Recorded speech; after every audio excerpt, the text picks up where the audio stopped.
Não, tá tudo certo. Ah, consegui. Bem-vinda. Muito obrigada. Oi, gente. Desculpa. Eu falei que isso era possível de acontecer. Eu sou muito ignorante com tecnologia. Nunca fiz live na minha vida. Fiquei aqui tentando entrar, não conseguia. Você não Desculpa. é ignorante, isso passa longe de você, tá? Ó, já entramos, estamos ao vivo, tem bastante gente aqui querendo saber sobre violência obstétrica, eu estava te Ai, que apresentando. bom. Queria te agradecer de todo meu coração por aceitar esse convite, vir aqui partilhar com a gente todo o seu conhecimento. Eu sei que uma hora não vai ser suficiente, mas a gente volta. A gente vai tentar responder o maior número de questões possíveis, né, Renata? Com certeza. Então, eu queria que você se apresentasse, primeiramente, por favor. Primeiramente, é um prazer enorme eu estar aqui falando desse assunto novamente. Estou com o coração quentinho de poder falar sobre isso. Meu nome é Renata, eu sou advogada. Eu iniciei com violência obstétrica, trabalhando nessa área há cerca de 5 anos, quase 6, porque na verdade foi quando eu estava grávida do meu primogênito.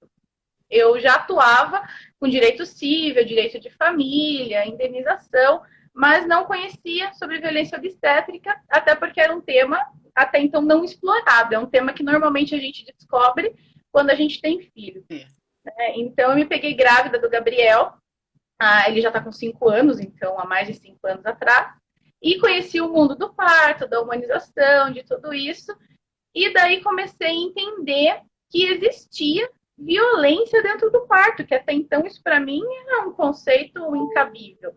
E as pessoas foram chegando até mim. Eu passei a frequentar os grupos de gestante Uhum. e então chegou o primeiro relato, né, de uma menina que tinha tido um parto e tinha sido bem sofrido, com vários atos de violência. Então eu falei, opa, mas isso daqui se enquadra como dano, é dano moral. Vamos fazer um processo? Vamos. Foi assim o meu primeiro processo, eu tenho muito carinho por ela, porque assim, eu falo que nessa época não tinha precedentes, não tinha outros advogados com quem eu podia conversar e trocar opinião. Então, assim, foi na intuição, foi construir mesmo conhecimento, construindo tese.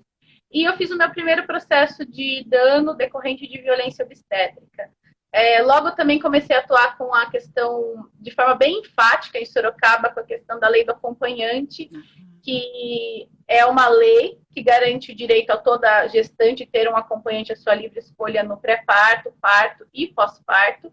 Porém, naquela época, eles barravam o acompanhante masculino, ou normalmente o pai, o homem, porque eles priorizavam a privacidade das mulheres. Então, assim, Sorocaba não estava permitindo que entrasse acompanhante masculino, e isso em hospital privado, em hospital público. E eu iniciei também com algumas ações desse cunho. E aí a gente foi tendo sucesso, eu fui me engajando nisso, e foi uma trajetória super legal, super gostosa. E nesse momento eu tô vivendo fora do país, né? Tive o privilégio de conhecer a Vivian aqui. E por isso que eu falo, eu tô com o coração quentinho de falar desse assunto de novo, que assim, é a minha advocacia do coração. Eu atuo em muitas áreas, mas a violência obstétrica tá no meu coração. Essa questão de levar conhecimento, informação, empoderamento às mulheres, aos casais, porque a gente fala muitas vezes da mulher, mas é muito importante, na verdade, o homem, né, a família toda, adquirir esse conhecimento e se engajar. Hoje eu já tenho 2 filhos, já tenho mais um que é o Guilherme, que está com 2 anos, e é isso, eu continuo advogando, alguns casos eu ainda continuo atuando, e bastante voltada para a área de direito de família e direito civil, dano, indenização. E tem uma trajetória agora já um pouco consolidada no ramo de violência obstétrica, vários precedentes, várias conquistas aí para as mulheres. A gente vai passar sim o contato, viu, Ângela? Pode deixar. Pode procurar a Renata no Instagram dela. É arroba Renata É, Artilha. R é, underline, né? Artilha. uhum. E eu errei a bandeirinha a hora que eu fiz o nosso flyer, né? É as duas, Porque nós né? duas É estamos as aqui nos duas. Estados Unidos. Nós moramos por muito Eu tempo estou na mesma aqui cidade. também. Né? Neste momento meu marido está estudando, né? Então eu estou aqui, mas coração de brasileira, né? Então, É, muito legal. Gente, é bom a gente ressaltar, Renata, a gente vai começar bem do básico, tá? Violência obstétrica não é que o médico bate na mulher. tá? Exatamente. Vamos começar do básico, porque tem gente que não tem Exato. ideia. Imagina, não apanhei no meu parto, né? Claro. Porque a É, eu, violência que a gente entende como violência ainda é muito a física. A gente esquece da é física. psicológica, a gente esquece da violência moral, né? A violência, todos os tipos de violência que são causados que vão contra o que a mãe queria, né? Agora a gente vai falar disso, então. O que se Sim. enquadra, como uma mulher sabe que ela sofreu violência obstétrica? Legal. Então, antes de responder diretamente essa sua pergunta, toda vez que eu vou falar de violência obstétrica, eu gosto de falar de duas coisas específicas, responder duas perguntas que eu acho que é importante todos nós entendermos. Uhum. Primeiro, de quem é o parto e o que é o parto, que às vezes a gente perdeu um pouco desse conceito, né? E o parto, ele é um evento de cunho familiar, social e cultural. Às vezes a gente torna ele um evento hospitalar, uma intervenção meramente na questão de saúde, mas não, ele é um evento familiar. E por que é importante a gente ressaltar isso? Porque a gente precisa conhecer do que a gente está falando, para então a gente entender o que é o que não é violência dentro desse contexto. Como é um evento familiar, a protagonista do parto é a mulher. E sempre vai ser a mulher. Claro que nós somos extremamente gratos à ciência, a todos os avanços, reconhecemos que o papel do médico ele é fundamental, de toda a equipe da saúde, porém o hospital, o médico e a equipe, né, eles são secundários, eles estão ali como instrumentos para ajudar aquela mulher a conseguir parir, a ter essa criança, né, da melhor maneira possível, muitas vezes salvando vidas, porque é para isso que nós temos a medicina. Né? Mas é um evento familiar, um evento cultural, social. Então, é um nascimento, é uma nova pessoa que está chegando. Né? A gente às vezes perde um pouco dessa concepção. E a segunda coisa que eu gosto de tratar é o que é a humanização. Porque sempre que a gente fala de violência obstétrica, a gente esbarra no termo humanização. E muita gente não entende, acha que humanização, por exemplo, parto humanizado, eu não quero, porque é nascer na banheira em casa. Ótimo. Eu já ouvi de amigas minhas, não quero, meu filho não vai nascer em casa, não vai nascer na banheira, não vai nascer no meio do mato, não quero parto normal, então, não vou ter humanizado porque eu não quero parto normal. E, na verdade, o parto humanizado, ele tem mais relação com o processo do que com o produto. Não é um produto. Não tem relação se o parto é natural, se é vaginal, se é cesárea, qual intervenção foi usada.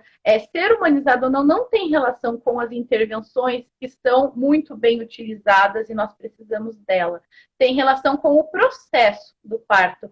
Como, né, as evidências científicas foram aplicadas para respeitar a fisiologia do parto e trazer essa criança ao mundo de forma respeitosa, como a vontade da mulher foi respeitada, como ela se sentiu empoderada. Então, eu falo que, às vezes, a melhor medida para a gente saber se um parto ele teve violência obstétrica ou não é perguntar para a mulher se foi parto normal, se foi cesárea, se teve laceração, se não teve, porque às vezes a gente também coloca, o parto bom é aquele que não vai ter laceração, que vai ser perfeito. Não é isso. É você perguntar para a mulher como ela se sentiu durante o parto e qual é o sentimento que ela guarda do parto. Porque aí a gente vai encontrar se ela foi respeitada, se ela foi ouvida. Então, eu acho que é importante a gente compreender esses dois contextos, que é o parto, que ele é um evento de cunho familiar e que a humanização ela visa respeitar a mulher e fazer o parto respeitando a fisiologia do parto da melhor maneira possível, mas não se ter um estereótipo de que se tem intervenção, então não é humanizado e que se não se tiver, então porque às vezes não é bem assim. Você pode ter uma mulher que pariu de parto normal, perfeito, e que não se sentiu respeitada.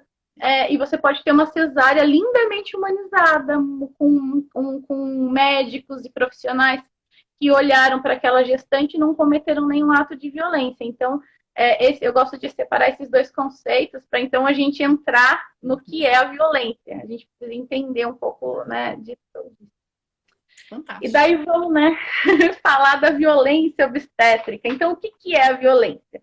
Né? A gente tendo esses dois conceitos na cabeça, de que o parto é da mulher e o que é essa humanização, a violência, então, ela é qualquer ato de desrespeito, de maus tratos, de abuso cometido contra a mulher, gestante, no pré-parto, durante o parto e no pós-parto. Então, é qualquer ato que viole essa mulher. E aí a gente vai ter a violência física. Antigamente era mais comum, é até absurdo citar, mas é legal para a gente não se perder do passado e do quão ruim já foi. Mas a gente tinha, né, mulheres que relatavam agressões mesmo, como puxões no braço, empurrões, um tapinha na perna, umas coisas assim. A famosa manobra de Christeler, que empurrava a barriga da mulher e causava... Né, terrível. Eu tenho pessoas na família, né, que pariu assim com a minha idade, não há muito tempo, e que sofreu essa manobra, né, de ter alguém lá empurrando a sua barriga e ficar com um roxo, com um machucado. Totalmente contra todas as evidências científicas, podendo prejudicar esse bebê. Isso seria violência física. E daí a gente tem uma violência física que, digamos assim, ainda acontece. Muitas vezes forçar uma dilatação dessa mulher, né? O médico, a mulher já está com alguns dedos de dilatação, sem avisar, porque aí a gente também tem que falar de consentimento. Porque se a mulher consentir, tá tudo bem, gente. É um contrato ali, são duas pessoas que estão consentindo. Mas às vezes, né, o médico chegar e falta um pouquinho para dilatar, vamos acelerar e forçar esse períneo para aumentar essa dilatação, isso causa dor. Exames de toques repetitivos. Muitas vezes fazer um exame de toque e não avisar a mulher que vai fazer um outro procedimento, como um descolamento. E isso causa muita dor também. E a famosa episiotomia, né, que é aquele corte vaginal para alargar o canal do parto. Enfim, atualmente a gente já sabe que todas as evidências científicas apontam que ele não é o melhor caminho, mas ainda ela é feita. E muitas vezes é feita sem a mulher saber, sem a mulher consentir, ou pior, contra a vontade, ela expressando que não quer, porque isso é um corte. Né? Há discussões, inclusive, de lesão corporal nesse caso, de se levar para o âmbito criminal, porque você está submetendo aquele corpo a um corte. Lesão, é isso mesmo. Renata, é uma linha muito tênue aí, esse do consentimento da mulher, né? Porque na hora do parto, imagina, eu já ouvi muitas histórias assim, né? As mães vêm para fazer terapia com florais, a gente conversa sobre o parto sempre, e aí vem a história, mas é que o médico falou que o bebê ia morrer. Sabe, colocar medo na mãe, essa pressão psicológica. Quem é você diante de um cara que é o médico, né? A gente coloca médico muitas vezes como Deus, né? Que sabe tudo. E eu tenho 2 casos, num dos países que eu morei, que o mesmo médico, a pessoa sabia o que tinha acontecido com a filha da amiga. E ainda assim o médico quis induzir com 37 semanas. Ela permitiu, porque o bebê ia morrer, eu não sei o que. O filho passou 1 mês em tratamento intensivo, porque os pulmões não estavam prontos, obviamente. Ou seja, qual a intenção de uma pessoa que faz isso? Eu não entendo. É complicado, mas esse assunto que você abordou é muito importante, porque quando a gente fala de consentimento, é consentimento informado. É uma linha tênue, porque assim, uma gestante que não tem informação suficiente, ela não tem capacidade de escolher de maneira adequada. Mas o médico, ele tem informação, então aí ele pode induzir um consentimento. Então, por isso que assim, eu sempre falo, até por isso que a gente está fazendo essa live, informação é vida, a gente precisa se informar. E não é só a mulher, é o parceiro, porque naquele momento a mulher vai estar tão fragilizada. Eu falo por mim, gente, eu me preparei para um parto normal, um parto natural, com equipe, com tudo, e teve momentos que eu estava gritando que eu queria, né, anestesia. É só um exemplo bobo. Mas assim, o meu marido, o meu médico sabiam que no momento que eu estava, né, tranquila, não era isso que eu queria. Eu preciso, aquele momento, às vezes, muitas mulheres vão perder o controle. Você vai, num momento de dor, você oferecer para a mulher uma solução rápida de alívio de dor, como seria, digamos, uma cesárea não bem indicada, ou algum método de acelerar o parto, que a gente sabe que vai ter consequências lá na frente, aí não é consentimento informado.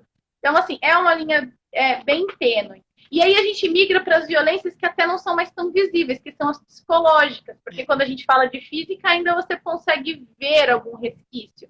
Ó, E esse Renata, psicológico? vou falar que alguém já comentou aqui, ó, agora que você vai tratar desse assunto, ela escreveu assim, ó, mandar a mulher calar a boca e amarrar as pernas. Olha isso, gente. Já vi isso também. É isso que eu até é absurdo. Eu quis começar falando dessas violências, porque hoje eu não tenho mais recebido relatos assim. Não significa que não existem, Uhum. mas eu já recebi relatos de mulheres amarradas, em posição ginecológica, amarra a perna, porque senão a mulher vai se movimentar, mandar calar a boca. Né? Mas calar a boca é muito feio. Talvez a gente não vai ouvir, mas a gente vai ouvir outras coisas. Como, né, quanto mais você grita, pior é. Deixa Olha de como ela gritar, né? Olha o né, deixa de escândalo. gritar, Tá todo olha o mundo inteiro escândalo. ouvindo. É verdade. Exatamente. Então, essas afirmações, elas vão desestimular a mulher, elas vão desempoderar, ela vai se sentir, então, olha, quantas eu já ouvi, é melhor eu não gritar, porque senão a equipe de enfermagem vai me tratar de forma diferente, é melhor eu ficar quieta, e ela, né, isso é uma cultura de medo. É chamar a mulher por É apelidos coação, pejorativos. né? É coação isso, na verdade. Diminutivos, coisas que vão diminuir aquela mulher naquele momento, zombarias, né? Todo esse tipo de pressão. Submeter a mulher a procedimentos constrangedores. Antigamente, hoje às vezes ainda tem aquela questão da lavagem intestinal, a raspagem dos pelos pubianos ali com um gilete, sem nenhuma. Que não sei por que se fazia, mas assim, é extremamente agressivo com a mulher.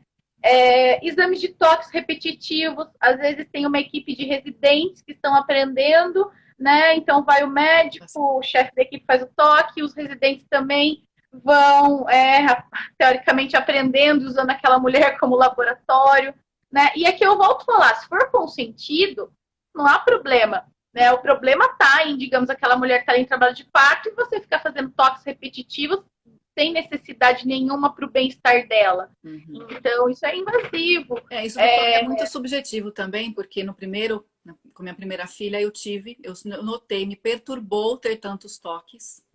No segundo, Sim, eu não tive nenhum. nenhum. Na Eu seg... Só dos meus movimentos, da minha respiração, as parteiras sabiam que estava chegando, gente. Falei, gente do céu!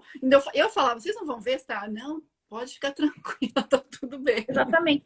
E aí a gente entra, é legal falar do toque, porque aí a gente entra na gestação. Isso é algo que a gestante pode sofrer. Nós temos médicos ainda que estão acostumados assim à necessidade constante de toque, que desde o início do pré-natal precisa fazer toque.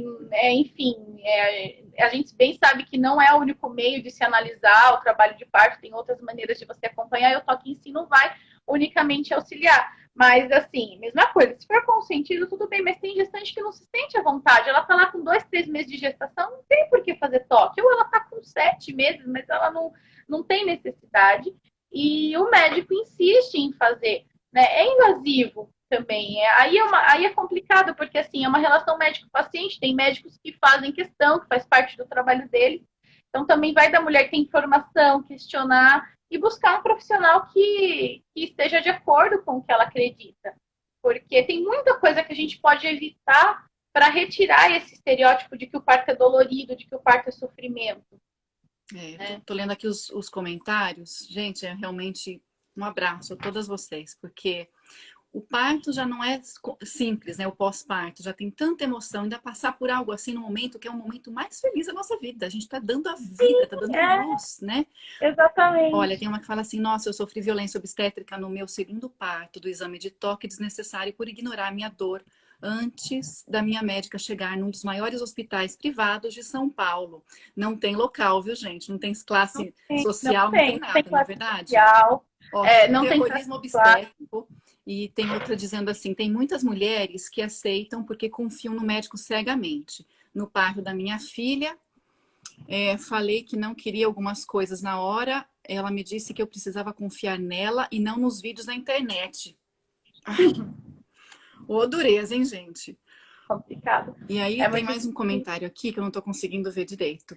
Passei exatamente por isso na primeira gestação, fiquei 12 horas sofrendo, induziram da pior forma. A enfermeira começou a pressionar o braço e pular em cima de mim. Foi a manobra, né? É manobra. Indução, Vivi, eu esqueci de citar a indução. A indução, muitas vezes, não bem utilizada, e sem o consentimento da mulher, também pode ser uma violência. Então, como todas, eu gosto de falar que assim, todas as intervenções, elas podem ser utilizadas dentro de um parto respeitoso. Todas, todas, desde né, a rompimento né, da bolsa, até o fórceps, até a cesárea, até qualquer dos métodos. Eles foram todos muito bem criados pela ciência para auxiliar as mulheres a parirem e salvar vidas. A questão é como você utiliza, o momento que você utiliza, e se essa mulher consente. Porque, como a gente falou, é um evento de cunho familiar. É ela. Talvez, assim, se você colocar fazer uma indução, aquilo vai acelerar, mas talvez ela não quer. Ela quer sentir os hormônios naturais, a ocitocina do próprio corpo dela, que vai repercutir diferente. Então, assim, tem que ter informação, né, Renata? Porque, por exemplo, a indução com ocitocina, a gente fala que bom, vai mais rápido, só que as dores são 10 vezes mais intensas e o corpo não dá conta de produzir endorfina suficiente para aquilo. Então, a consequência dessa intervenção vai ser provavelmente ela chegar a pedir uma cesárea ou uma epidural, né? E aí, se não consegue... E vai indo, as intervenções... Uma indução, assim, como eu falei, uma indução bem feita, né, ela pode ser utilizada e é utilizada por médicos, assim, é uma indução bem feita com a dose correta de ocitocina, no tempo correto, mas, assim, é uma avaliação de fatores. O que, infelizmente, a gente vê muito acontecendo, é triste de dizer, mas é aquela história do limpar o plantão. Precisa acelerar o parto das mulheres que estão ali, então, né, coloca ocitocina em todo mundo, acelera o de todo mundo, porque precisa, né, limpar aquele plantão. É triste, mas acontece, né? Tem algumas violências obstétricas que elas são muito sutis, é difícil da gente, de fato, comprovar a questão, né, de prova posteriormente, mas é importante a gente discutir e reconhecê-las como tais, como violências, né? Eu até vi alguém comentando aqui, nossa, eu sofri violência obstétrica, porque eu vejo muitas mulheres que sofreram, mas não sabem que sofreram, e daí em determinado momento elas descobrem, nossa, eu sofri. Ah, então será que é por isso que eu não tenho uma lembrança boa do meu parto? Mas o parto é bom. Então não foi desse jeito porque eu sofri violência. Porque a gente vem de uma cultura que meninas estão crescendo ouvindo as suas mães e avós falarem que o parto é dor, é sofrimento, é difícil. A crença, né? A crença. Essa é uma geração de mulheres que veio de essas mães e avós que vieram de partos muito violentos, muito intervencionistas. Então, elas ficaram com aquilo na cabeça de que o parto é aquilo. E elas passam adiante a cultura do medo, a cultura da dor. Então, a gente precisa falar o que é violência, o que não é violência, e empoderar as meninas, assim, desde a infância, desde pequenas, para que elas entendam a fisiologia do parto e, quando forem mulheres e forem parir, estejam prontas para reconhecer e entender o parto. E eu falo escolhas, né? Ainda que escolha uma cesárea, que saiba onde isso pode ser agradável para todo mundo, né? Onde não vai sofrer uma violência, exatamente. Informação mesmo. E tem, assim, N formas da mulher se sofrer violência. Por isso que eu falo, a melhor forma é você ver como ela se sente. Porque muitas vezes ela se sentiu desrespeitada, ela ficou com aquela sensação ruim, alguma coisa ali não foi legal. Ou quando ela não sabe que aquilo é violência, tem a aceitação. Mas parto é assim mesmo, todo mundo sofre, é desse jeito mesmo. Então todo mundo vai sofrer.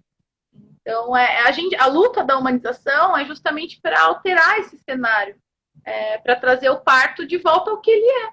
Um evento social, familiar, cultural, e que todas as mulheres parem desde o início dos primórdios dos tempos. É algo absolutamente normal. Tem bastante mulheres aqui perguntando. Uma perguntou assim, como provar num processo? Precisa testemunha? Grava? Como que você prova isso, que sofreu violência doméstica? Tá. Vamos falar um pouquinho dessa questão do processo. Então, assim, quando a gente fala de processo, o que eu normalmente... Para onde a gente vai? A gente normalmente vai falar de dano moral. Dano moral e, às vezes, dano estético. Eu tenho casos de dano estético. Por exemplo, uma episiotomia muito grande que foi feita e aquilo causou um coágulo e gerou um dano estético naquela mulher, gerou um prejuízo. Mas, normalmente, é dano moral. E o dano moral a gente vai alegar. A primeira coisa é assim, a mulher logo que sair do hospital solicitar o seu prontuário médico. É a principal coisa, tá? E pede o prontuário porque lá está registrado tudo que foi feito, como foi feito, é para estar. É para estar, Claro. Então, pede o prontuário. É direito da gestante, é direito de qualquer paciente. Tem maternidade que enrola, que dificulta, mas é um direito. E daí a gente vai para o âmbito de averiguar se teve mesmo essa violência. e vai para um processo judicial. Dependendo do que for, as provas documentais, que é o prontuário médico e tudo, é suficiente. Por exemplo, caso de restringir acompanhante, que também entra como violência obstétrica. Você não precisa de prova Não testemunhal. sabia disso, olha só. Basta você alegar que você não teve. Por quê? Porque daí é incumbência da maternidade provar o contrário, porque existe um controle de entrada, de acompanhante. Então, assim, lei do acompanhante, nunca, raramente, eu tive poucos casos que, assim, precisou ter audiência para se ouvir verbalmente. Eu falo raros casos porque, assim, a gente tem as exceções. Mas, normalmente, o prontuário é suficiente. Agora, casos de violências verbais, coisas que aconteceram no parto, ou até mesmo essa questão do consentimento. Aí, normalmente, o ideal é se ter uma testemunha que possa comprovar, ou o marido, de repente uma doula, alguém que assistiu. Mas eu falo assim, eu sempre falo, isso não é o fundamental. Porque, na verdade, toda vez que uma mulher me procura para entrar com um processo, eu gosto de falar para ela e deixar isso claro que entre com esse processo, mas não tenha como objetivo o ganho de causa. O ganhar a causa judicialmente ou receber uma quantia de dinheiro, mas tenha como objetivo a luta, né? A luta que se é travada e o vencer a si mesma, de se sentir que está lutando, que está buscando justiça e até mesmo trazer isso para as próximas gestantes. Porque às vezes a luta, eu já tive casos que a luta deu certo e que o ganho de causa não. Assim, um caso que, assim, super normal, lei do acompanhante, eu tenho precedente já há mais de 5 anos, e eu entrei com um processo numa comarca que os juízes não conheciam sobre o assunto, e eu tive uma improcedência, assim, ridícula, uma sentença, assim, muito mal formulada, caracterizada por um juiz que não entendia nada da área, provavelmente com uma mentalidade muito antiga, muito ultrapassada. E assim, eu poderia recorrer, eu falei para essa mulher, a gente pode recorrer e a gente com certeza vai ganhar, porque já isso está contrário a tudo que existe. Mas ela optou por não recorrer, por quê? Porque no decurso do processo, a alteração que ela queria na maternidade aconteceu. Era um caso de bebê prematuro. Na verdade, o hospital não permitiu o acompanhante porque era prematuro e justificou que, dada a prematuridade, não podia. E, assim, no curso do processo, a maternidade alterou isso, inclusive afixou um cartaz em toda a maternidade e passava, então, a ser permitido. Então, assim, ela soube por meios internos que, de fato, essa mudança veio em decorrência do nosso processo, que a maternidade, ela mudou porque ela não queria correr o risco de receber mais ações de dano moral, porque ela estava contrariando a lei. Então, assim, a mudança veio, a luta deu certo. O ganho de causa não veio, mas para ela foi suficiente a luta. Né? Esse é só um caso à parte. A maioria dos casos, né, de lei do acompanhante, no geral, mesmo que em recurso, eles são procedentes, porque é um direito respaldado pela lei. Aí a gente tem mais facilidade, porque a gente tem a lei do acompanhante. Já a violência obstétrica, a gente não tem uma lei específica de violência obstétrica de forma ampla e clara. Então, é um pouco assim, é um pouco mais tênue essa linha, é um pouco mais complicado. Mas eu falo que a luta sempre vale a pena. Né? Muitas mulheres me procuram e a gente inclui no polo passivo não só o hospital, mas também os médicos, como uma forma de medida assim, disciplinar, socioeducativa, porque a gente não está avisando ganhar dinheiro, ganhar causa. Mas eu fico pensando que um médico, né, quando ele é citado num processo, ele tem que refletir sobre aquele ato, ele tem que procurar um advogado para fazer uma defesa, ele tem que despender tempo, dinheiro com isso, talvez encarar uma audiência. Talvez isso vai fazer ele refletir. E com certeza que ele não mude, mas ele vai tomar mais cuidado da próxima vez. Com a próxima gestante, ele vai ter um pouquinho mais de cuidado. Então, assim, a luta valeu a pena. A gente não pode se apegar apenas, digamos assim, ao ganho ou não, porque a luta, ela sempre vale a pena. Muito bem colocado isso, Renata. Tem uma pessoa perguntando aqui se vai ficar gravada. Vai ficar gravada aqui no IGTV do meu Instagram. E nós já falamos sobre violência obstétrica lá no comecinho do vídeo, tá? Quem quiser ver de novo, depois vai ficar gravada para ver o que se qualifica como. Tem uma mãe perguntando assim, ó, se recusar a fazer o parto marcado por outra médica em caso de hospital público com diagnóstico de macrosomia é um tipo de violência obstétrica, uma vez que há um risco para a mãe e o bebê?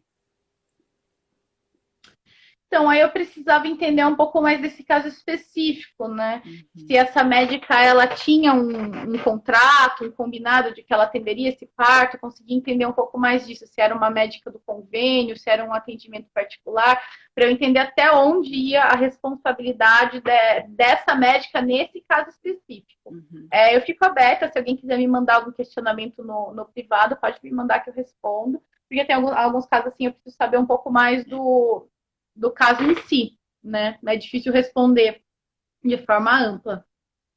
E essa lei de acompanhante é uma lei brasileira? Vale para todo o país? Porque tem uma Sim, sim, dizendo aqui em Alegre, em Alegrete, Rio Grande do Sul, também não deixam acompanhante em parto prematuro. olha só. Meu marido ficou porque eu segurei ele é funcionário do hospital. Olha só, é uma lei federal, ela garante em todo o território, sim. Mas, como eu falei, esse meu caso de prematuro, ele também é recente. A verdade é que, assim, as coisas ainda estão se firmando, a gente está conquistando direitos. Então, daí às vezes tem maternidade que cria isso, mas em caso de prematuro não pode. Em caso disso, não pode. Mas não existe, a lei não fala. A lei, ela é clara, ela fala que toda mulher tem direito a acompanhante de sua livre escolha, não importa o sexo, no pré-parto, no parto e no pós-parto. Então, é nesses 3 períodos. Eu falo isso porque, assim, um dos meus precedentes em Sorocaba, que foi, assim, uma precedente que eu digo, foi uma sentença que eu conquistei, que não havia anteriores, foi uma indenização, porque a mulher não teve direito de acompanhante apenas no pós-parto e no pré-parto, mas ela teve no parto. Então, assim, foi um caso diferente, porque o pai pôde ficar no parto, mas ele teve que sair logo depois. Uhum. Não pôde ficar com ela no pós-parto. Então, eu entrei, foi um precedente, porque foi apenas sobre esses 2 momentos. Então, a lei do acompanhante ela é bem clara quanto a isso. Ela não coloca nada, se for prematuro não pode, não tem nenhuma exceção Olha que legal. a essa questão do acompanhante. Porque o acompanhante, assim, eu falo que para a gente combater a violência obstétrica, a principal coisa é informação. É informação, informação, informação. E da mulher e do acompanhante, porque a mulher vai estar fragilizada. Então, o acompanhante, isso já tem estudo, já tem estatística, que ter um acompanhante a livre escolha diminui muito o índice de violência obstétrica. Até porque tem mais alguém ali observando, alguém acompanhando. Exatamente. Outra questão são as doulas, a importância de repente, ter uma doula que também vai ajudar com toda essa informação, né? Porque, assim, a nossa bagagem, eu falo, eu estou há 5 anos nesse meio de parto e muitas vezes eu estava fazendo defesas e eu recorria à ajuda, né, das minhas amigas doulas, perguntando coisas, porque, assim, o conhecimento delas é vasto sobre parto. Então, não é em 9 meses que a gente consegue entesourar tudo na mente a respeito do mundo do parto. Por isso tem a profissional que fornece todo esse apoio emocional, psicológico, alívio de dor. Então, são meios de se evitar a violência obstétrica. Outra coisa é o plano de parto. É fazer um plano de parto, protocolar no hospital, deixar isso expresso. Eu penso que, assim, nada disso deveria ser necessário. A gente não devia nem usar o termo parto humanizado, porque somos todos humanos, afinal. Mas a situação está de um jeito que a gente precisa ir lá e protocolar o nosso plano de parto. Daí, às vezes, humanizar a humanidade, né? Imagina. Então, assim, a gente tem que. A gente dança conforme a música, já que precisa, então a gente faz. É absurdo, porque eu não deveria precisar de um plano de parto, deveria se ter esse respeito e essa medicina baseada em evidência em todos os hospitais, em todas as maternidades, sem necessidade da mulher solicitar isso ou aquilo, mas não é assim. Então, a gente faz o plano de parto para deixar expresso. Mas não significa que não fazer também então não tem como acusar de violência obstétrica, né? Muitas vezes a mulher não faz, mas se ela verbalizou, ela disse que ela não queria algo, deixou isso claro, é o suficiente para que então ela seja respeitada. Muito bem. Olha, tem uma pessoa perguntando, e no caso das pessoas que não podem pagar advogado, o que essas famílias podem fazer? Muito bem colocado. Então, eu tenho duas sugestões, assim. A gente tem a Defensoria Pública.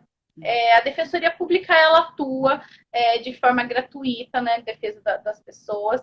Em Sorocaba, inclusive, eu tinha uma linha de contato muito legal com os defensores. Eu trabalhei na Defensoria Pública por alguns anos, então, assim, eu tinha um canal muito aberto.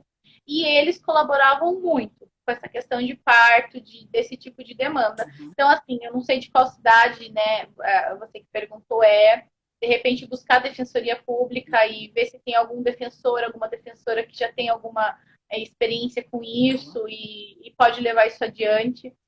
Eu sei também que, assim, isso eu fiquei sabendo recentemente, como eu falei, eu estou fora do país, mas que se tem já um grupo de advogadas no Brasil atuando em defesa do parto, já se tem ONG, tem algumas ONGs também. Eu posso dar uma pesquisada melhor nisso, de repente passar essa informação para vocês, de como contatar, de como chegar, porque legal. Já se tem um grupo de advogadas que trabalham. Porque, assim, eu entendo que é difícil, muitas vezes, o pagamento do honorário para se entrar com uma ação. Porque a gente tem dois tipos de honorários, né? O advogado, às vezes, ele cobra porcentagem do ganho, se procedente, e muitas vezes ele cobra para entrar com a ação. Ou as duas coisas, às vezes um valor para entrar com a ação e um valor no final. Então, às vezes, esse valor para se entrar com a ação, eu entendo que é difícil para muitas mulheres, porque elas já estão numa situação fragilizada, vindo de um parto, enfim. Mas, inicialmente, eu aconselharia buscar a defensoria, porque a defensoria tem em todo o país e eles providenciam um atendimento gratuito. Olha, tem uma pessoa dizendo assim que o plano de parto maravilhoso foi primordial para que meu parto fosse como eu queria. Olha que bom, né? Teve todas suas vontades atendidas, porque é super importante, respeitadas, né? Pelo menos respeitadas. E tem a Ângela está dizendo assim que é importantíssimo esse ponto de não focar no ganho de causa, sim, em trazer à tona a questão de mandar a mensagem. É isso mesmo, né? As mulheres que estão reagindo a procedimentos, achados norma pela equipe médica. Eu também achei fantástico isso de você colocar que realmente só de você mover uma ação, o médico já vai ficar, opa, sim, né? Já vai levantar na clínica, já mudou procedimentos. Olha que lindo! Uma pessoa, gente. Ninguém gosta de receber um processo. Eu falo que em Sorocaba a gente conseguiu que a lei do acompanhante fosse perfeitamente cumprida quando a gente começou a entrar com ações, porque assim, o hospital recebeu uma ação, uma é uma, 2, 3, 4, várias, peraí, condenação, ação, vamos mudar alguma coisa, porque não está indo para o caminho certo. Então, assim, muitas vezes a gente tem que comprar a batalha, tem que ir para a luta mesmo e usar dos artifícios judiciais para isso. Torcemos para que tenha ganho de causa, que venha um reembolso financeiro que nunca vai reembolsar o que essa mulher passou, porque nenhum dinheiro vai compensar, mas que venha a sensação de justiça, de se buscar justiça, de se ser ouvida. Eu lembro que uma vez eu atendi uma cliente e ela foi me contar tudo que ela passou, e daí ela virou para mim e falou, nossa, eu já tô feliz, porque alguém tá me ouvindo. Alguém tá me ouvindo, alguém tá falando que eu tenho razão, porque todos esses anos eu ouvi que, não, parto é assim mesmo, né? Você não vai atrás disso, é assim mesmo, é bobeira. Então, às vezes, a mulher ser ouvida, ser valorado aquilo que ela viveu, já se tem uma sensação de justiça e já se começa a curar essas feridas que ficaram. Então, é por isso que eu falo que a luta é importante. A mulher pode negar, acho que ela quis dizer pegar um protocolo no hospital? Pode sim. Foi uma das primeiras coisas que a gente falou no início da live, né? Na hora que terminar o parto, esse é um documento que tem direito a mulher do protocolo de todos os procedimentos. Ela tem direito. E eu aconselho a sempre se fazer isso, né? Retira o prontuário, é um documento seu, é um documento pessoal. Sabe por quê? Porque tem mulheres que sofrem algumas coisas, ou na criança, porque a gente está falando de intervenção na mulher, mas tem também no bebê algumas intervenções que muitas vezes não são necessárias e que são violentas. E às vezes essa mãe nem sabe que essa criança sofreu, porque é tudo tão rápido, né? Tá rapidinho ali, às vezes ela sofreu uma epísio e ela nem sabe, às vezes o bebê sofreu uma aspiração que não precisava e ela nem sabe. Então, assim, o prontuário, ele tem todas as informações para essa mulher se conscientizar do que aconteceu no parto dela. Tem pessoas perguntando aqui do seu Instagram, eu já coloquei aqui e também está na minha página, no nosso post que a gente fez para divulgar essa live, tem ali o Instagram dela, tá bom? E depois a gente vai tentar colocar as respostas embaixo do vídeo, para as pessoas que virem o vídeo, de repente já vem algumas perguntas que foram feitas ali, Legal. e chegarem até você depois, né? Não sei se você vai poder Tudo bem. fazer isso ou não, Renata, para a gente Pode, impactar e deixar ali as informações, porque olha, gente, se você está aprendendo alguma coisa aqui hoje, imagina tem mais 10 mulheres que vão aprender também, porque é muita coisa que a gente não sabe. Olha, eu não tinha ideia disso do toque, eu não tinha ideia de muitas coisas, mas eu sabia que algo não estava bem, porque eu não me senti confortável, né? A gente sabe. É a É a sensação, né? sensação, A gente, exatamente. a gente, eu falo que às vezes é uma questão muito psicológica. A gente sente quando alguém está tratando a gente com empatia, com respeito, quando assim está sendo essa mulher está sendo vista como protagonista e não como mero instrumento do médico, a equipe fazer o que eles acham melhor. Claro que assim, não tira em nenhum momento a ciência. Eu acho que a gente precisa respeitar nada de extremismo. Os médicos estão aí para colaborar e muitas vezes a gente vai precisar ouvir o médico. Muitas mulheres vão falar, não, eu quero um parto normal. O médico fala, olha, não dá. A gente precisa intervir, fazer uma cesárea. Uma cesárea bem indicada, perfeito. Tá cumprindo o seu papel dentro da ciência, que é amparar aquela mulher e aquele bebê. O que a gente está falando aqui é de violência. Então, não tem cunho necessário.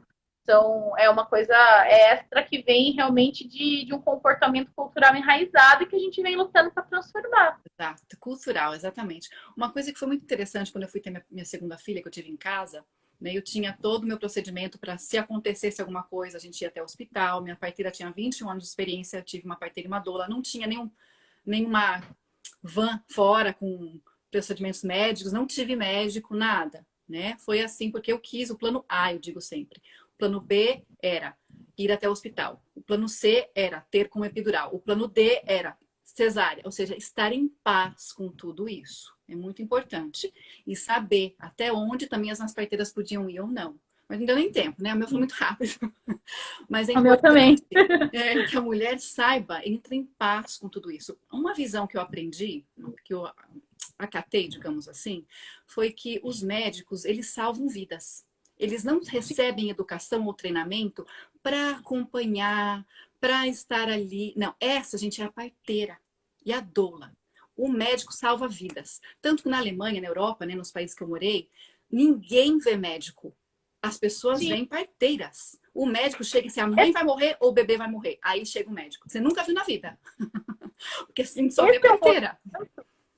Exato. E esse é um movimento que a gente está lutando para trazer para o Brasil. Porque, assim, pela lei, as parteiras, o que é parteira hoje em dia? É a enfermeira obstétrica ou a obstetriz formada, elas são aptas a realizar o parto, sem distócia, né? Quando o parto não tem nenhuma intercorrência a mais. Elas são aptas a realizar. Isso está na lei, gente. Está na lei, está no que prevê, o que regulamenta a profissão delas.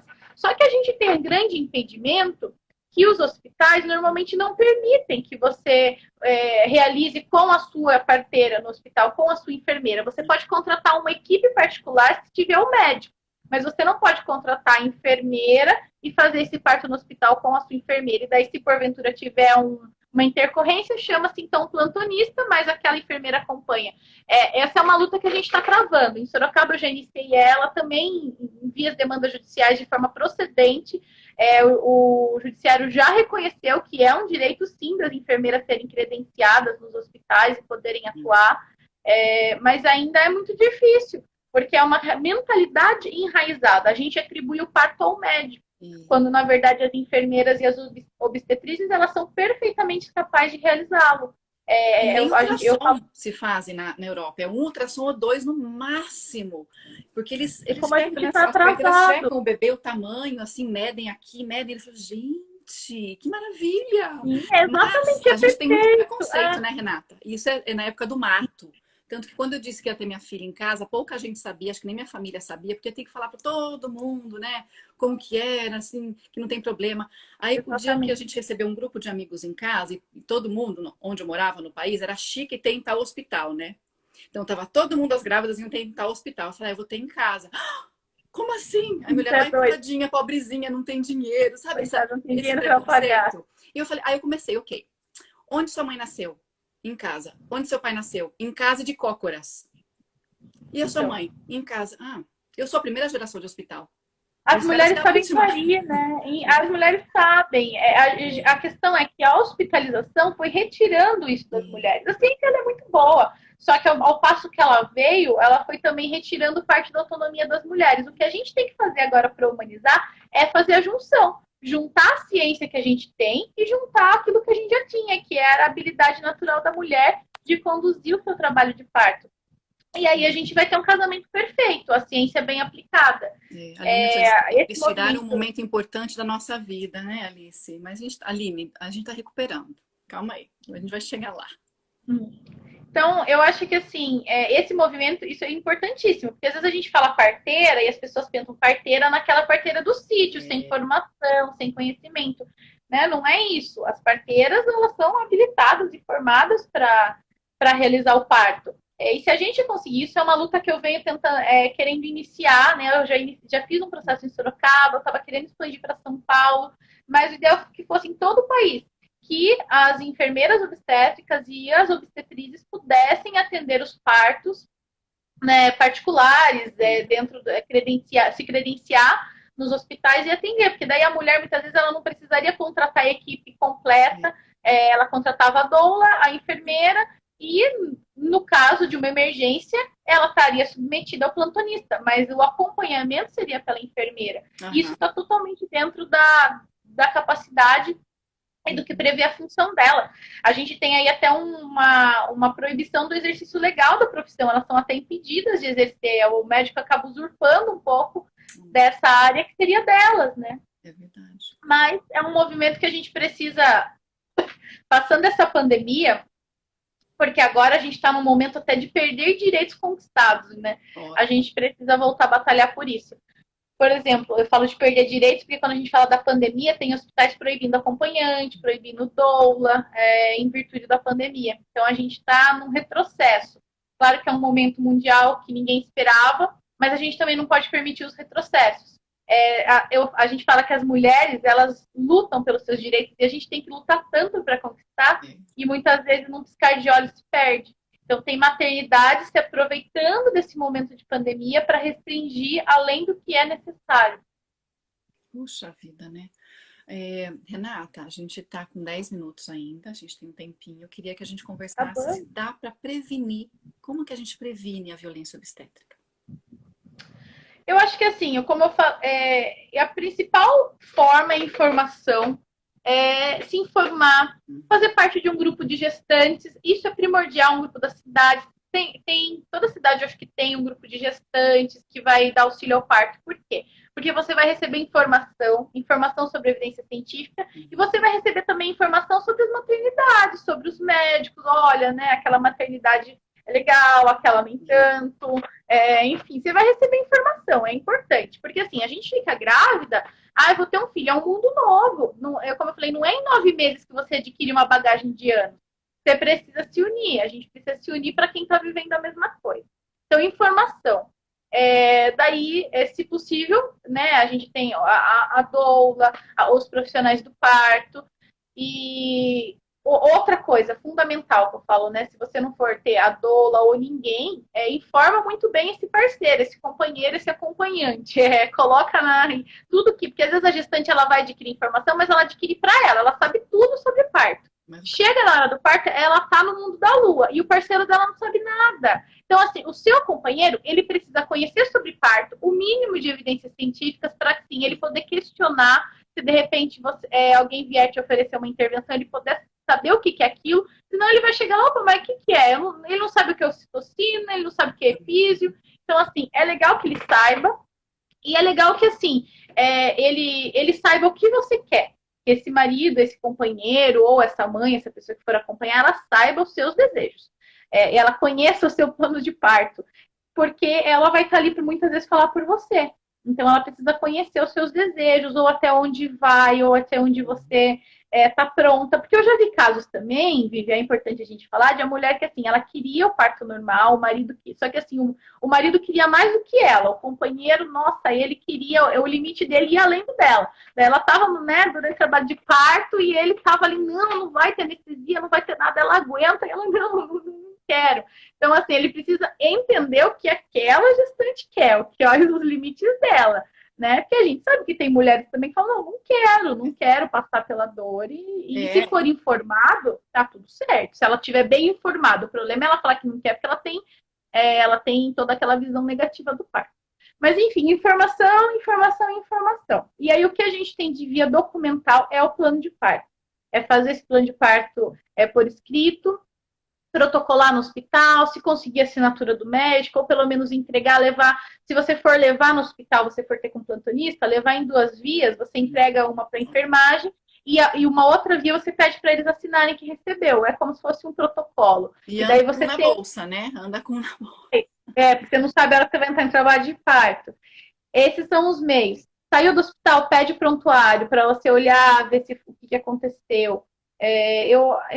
Infelizmente, a gente não tem, no momento, muitos mais meios, mas eu acredito que é basicamente isso. E assim, se estiver tendo um problema numa maternidade X, que está impedindo, enfim, está fazendo coisas, impedindo acompanhante, por exemplo, a gente está tendo caso agora, mediante a pandemia, notifica essa maternidade, procura um advogado para notificar, ou manda um e-mail questionando, falando da lei, porque não tem nada, não tem nenhuma medida atualmente fazendo menção à lei do acompanhante e diminuindo os direitos. As maternidades estão agindo por si só, não tem nenhum decreto, nenhuma medida provisória, não tem nada que vai retirar o direito do acompanhante. Então, sempre tentar documentar, né, protocolar, questionar, e, em último caso, levar para uma medida judicial, tentar buscar uma tutela antecipada para garantir direitos, porque a gente tem essa possibilidade. E é basicamente isso. Gente, tem bastante comentários aqui, vou tentar ler todos, tá? Aqui tem uma falando do nosso esclarecimento, é um tópico muito importante, a Ivone Artilha. Um beijo para você, que linda. Beijo, aí, do direito de um acompanhante, ela acabou de falar, tá, gente? Ela já falou anteriormente também. Aí tem uma que pergunta assim: virou moda a família participar do parto filmando o evento. O que você acha disso? Então, eu acho que assim, como que a gente falou, tem que ter o bom senso, né? Porque a gente tem direito do acompanhante, tem direito da doula, mas a gente precisa respeitar também a equipe médica e o médico que está ali. Então, tudo tem que ser na conversa. Se você está com o seu médico, você está tudo bem informado que você vai levar, por exemplo, aí ela fala a família inteira. Se o seu médico autorizou você levar a família inteira, como eu falei, é um contrato, é informado, tá tudo certo. Mas se não, precisa ter um limite. Né? Eu imagino que tem algumas coisas, às vezes a gente vê muito o nosso lado, mas a gente tem que ver o lado deles. A equipe de enfermagem está atuando ali, o médico está ali, e muitas vezes, se tem uma intercorrência, alguma coisa, eles precisam socorrer essa mulher. Isso é de parto hospitalar, né? Por parto domiciliar, eu já vi parto domiciliar que vai a família inteira mesmo, mas para um parto hospitalar a gente está restrito. Acho que depende da mulher, né? Como ela se sente confortável. Porque às vezes a gente quer que seja um evento, mas na hora a gente só quer estar sozinha, né? Exatamente, mas tem que ter. Eu acho que assim, é a conversa com a equipe. Se você estiver num hospital público e você não for ter com equipe, você não vai ter muita escolha. Você só vai poder entrar o acompanhante e a doula, se na sua cidade a lei da doula estiver valendo, porque a lei da doula também não é nacional, então eu acho que tem locais que não permitem. Então, assim, eu acho que a fotógrafa tem hospital que permite. Mas aí é como um hospital, né? Do fotógrafo entrar, de fato, não tem uma lei que diz, tem que entrar o fotógrafo. A gente tem uma lei que fala que tem que entrar o acompanhante, uma lei federal. Então, assim, o restante, aí é especulação, e eu acho que aí é você debater com aquela equipe, com aquele hospital e usar do bom senso. Não adianta você chegar no hospital e falar, não, eu quero que entre a doula, o acompanhante, a fotógrafa, a prima, a vizinha, né? Porque, gente, eles estão lá trabalhando, é um ambiente hospitalar, tem que ter bom senso. Né? Agora, se o seu médico permite. Tem uma dizendo assim que a maioria dos pais imploram para anestesia, pois querem acabar com a agonia da mulher. É verdade. Por isso que tem que ter muita sintonia, né? Congruência. Tem que ter sintonia para você conhecer. Por isso né? que eu adoro as doulas, gente. Eu acho que eu não faria nunca um parto sem uma doula, uma pessoa que está ali, um terceiro, para acalmar, às vezes, o marido mais que a mãe. Porque os pais também surtam, né? Eles não veem muitas vezes isso como algo fisiológico, né? Como a gente diz, está tão acostumado com a medicalização, né, que quando a mulher diz eu vou fazer, os outros vão só observar, ver se está tudo bem, porque é isso, né? Quem pare realmente é a mulher, a gente está ali só para observar. E quantas amigas eu não tive que decidiram ter em casa sozinha? Eu falo, gente, eu ainda não. Mas deu tudo certo, né? Por sorte, não tinham nenhuma intercorrência, tiveram uma gravidez, né? Não tinham nenhum histórico. Mas, ou seja, é natural, né? A gente perdeu essa conexão com a natureza também. Sim. Renata, a gente vai ter que voltar. Mas passou muito rápido. Passou muito rápido. E tem muitos comentários aqui. Vou comentar mais um, tá, gente? Ai, que pena, porque depois não fica nem gravado na live. Aqui na Califórnia, minha médica mandou formar bem meu esposo sobre o que eu queria. E também deram 2 vias para o médico e para mim. Muito bom. Califórnia é outra vida, né? Califórnia, sim. gente. Mas eu tenho amigas que pariram aqui também, em outro estado, mas aqui nos Estados Unidos, que também foram, assim, muito respeitadas, né? Eu tenho uma amiga que, assim, a mesma coisa. Foi tudo informado, tudo perguntado, foi belezinha. Né, foi uma cesárea muito bem indicada, mas, assim, ela foi tão respeitada, foi tão legal a condição. Uhum. Né? Eu ainda não tenho bagagem para falar de todo o país, como que ocorre o parto aqui em todos os estados. Eu tô, né, tô conhecendo agora a realidade daqui, mas eu sei que em alguns locais é bem legal. Legal, Renata, muito obrigada pelo Vai seu terminar, né? todo o seu conhecimento. Vai antes que o Instagram feche a gente assim. A gente se Gente, despede. A gente desculpa a vai imagem ficar... ruim aí.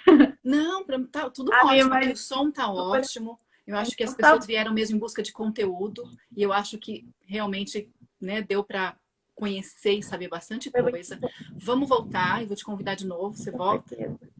Com certeza. Da Depois a gente próxima fala. vez eu vou aprender. Da próxima vez eu vou aprender como entrar numa live e posicionar minha câmera.